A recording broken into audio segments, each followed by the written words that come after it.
Tu pensais que l'Apple Watch est la meilleure montre de sport? Eh bien détrompe-toi. J'utilise depuis plusieurs années maintenant une Apple Watch et lorsque je lance une activité physique, au bout de 3, 4, 5 heures, paf, plus de batterie. Et ça, ce n'est pas le cas qu'avec la mienne, c'est comme ça sur toutes les Apple Watch, même les Ultra. En fait, elles ont une autonomie qui est très limitée lorsque tu vas lancer une activité physique qui va utiliser le GPS et d'autres capteurs. Au quotidien, l'Apple Watch, que ce soit une série 11, une SE ou même une Ultra, c'est vraiment super agréable à utiliser en dehors de l'autonomie. Lors d'une activité physique, si tu veux juste quelques stats comme le temps, la distance, dénivelé, fréquence cardiaque, etc., ça marche très bien, c'est cool, mais si tu veux aller plus loin, tu seras vite limité. De par le nombre de données, on peut aussi parler de fiabilité, mais surtout la personnalisation. L'écran est assez petit, mais c'est surtout que tout va se contrôler par le tactile. On n'a aucun bouton d'accès rapide, chose qui peut être un petit peu gênant quand on fait beaucoup de sport dans des conditions compliquées, comme par exemple sous la pluie. Donc vraiment, j'adore l'Apple Watch pour son côté pratique, mais pour le sport, clairement, c'est frustrant. Dernièrement, je me suis mis au trail, en plus c'est bien,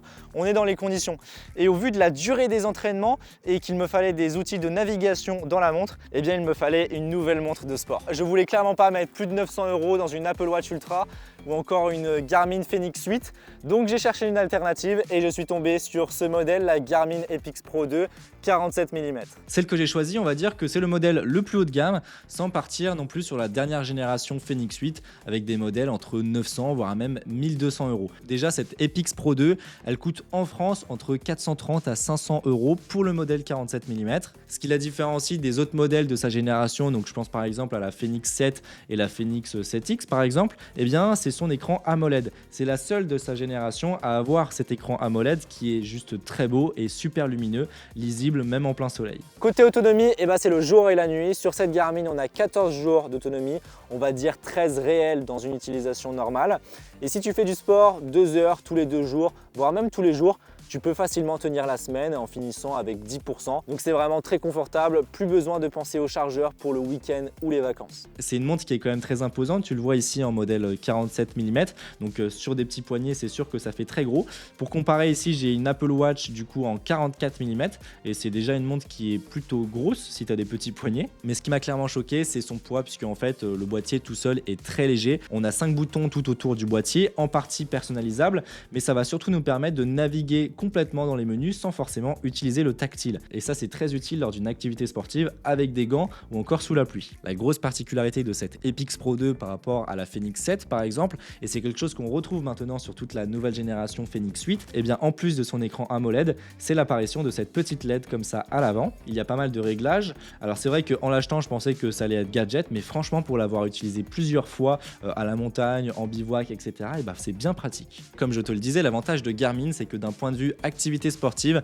c'est 100% personnalisable. Tu as un nombre d'options, c'est assez énorme. Alors je vais pas tout détailler, mais il faut savoir que clairement pour la plupart des sportifs comme moi, au quotidien, tu vas l'utiliser à 40% de ses capacités. Bref, ce qu'il faut retenir, c'est qu'en fonction de ton utilisation, de ton niveau et puis aussi bien sûr de tes ambitions, tu vas pouvoir la personnaliser comme tu veux avec les données qui t'intéressent. L'application Garmin, c'est un vrai centre sportif dans le sens où tu peux créer tes entraînements avec Garmin Coach. Et l'avantage par rapport à Keeprun pour la course par exemple, c'est que avec Garmin Coach, il va s'adapter automatiquement à ta charge d'entraînement. Donc de ton niveau de fatigue, du nombre d'heures de récupération qu'il te suggère. Alors bien sûr, c'est pas 100% fiable, mais c'est une super bonne base d'entraînement. Il y a un truc que j'aime bien, c'est que sur l'application Garmin, pour du trail, de la course, du vélo et même d'autres sports, et en fait, tu peux créer tes parcours 100% en automatique. Donc tu lui donnes un point de départ, la distance que tu veux faire, et il va te créer ton itinéraire. Ensuite, tu synchronises sur la montre et tu peux accéder à la carte, tes ambitions de chrono si tu as paramétré ça avec Pace Pro, et tout ça même en hors connexion. C'est un énorme plus parce que tout ça, toutes ces fonctionnalités et puis notamment la cartographie en hors connexion,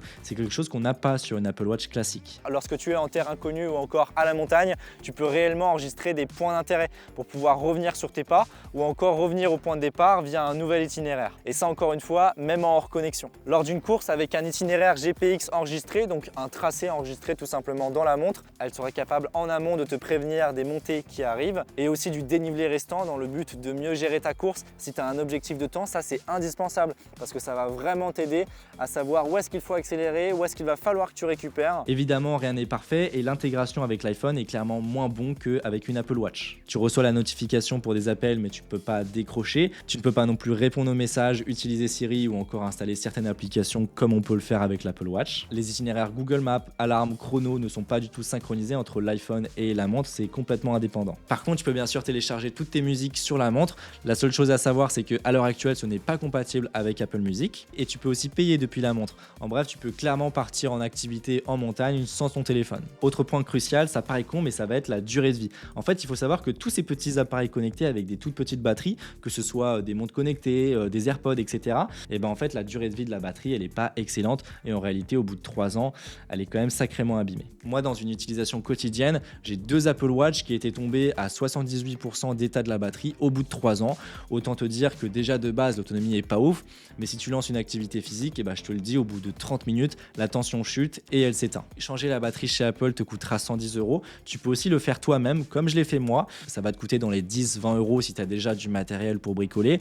Mais clairement, c'est très risqué et il y a une chance sur 2 de casser la montre. On est sur des tout petits composants, il faut être minutieux, c'est délicat, donc il y a de grandes chances de la casser. Sur la Garmin, par contre, j'ai regardé, c'est beaucoup plus simple de la changer. Et ça, c'est un gros plus. Alors, quelle montre choisir? Je pense que tu l'auras compris, si tu es un adepte du sport et que tu en as marre de l'Apple Watch de par le manque de données et puis surtout son autonomie, et ben une Garmin, ça peut être une super option, comme avec cette Epix Pro 2. L'Apple Watch reste cependant un super appareil, notamment pour tout l'écosystème Apple et pour la vie courante. Si tu fais juste quelques activités physiques dans la semaine, ça te suffira amplement. Ici, il ne faut pas oublier qu'avec cette Epix Pro 2, on est quand même sur un modèle haut de gamme en montre connectée et tu en as peut-être pas le besoin. Il faut savoir que Garmin, ils ont plein d'autres gammes qui sont clairement beaucoup moins chères et forcément tu auras des fonctionnalités en moins, mais la plupart des qualités de cette montre, tout ce qui est personnalisation, les données, la cartographie, etc., et bien ça sera aussi sur les modèles entrée de gamme. Sur ce, je te mets bien sûr tous les liens dans la description. N'hésite pas à me dire ce que tu en as pensé dans les commentaires. Si cette vidéo t'a plu, n'hésite pas à mettre un pouce bleu, à t'abonner pour en voir plus, à me suivre sur Instagram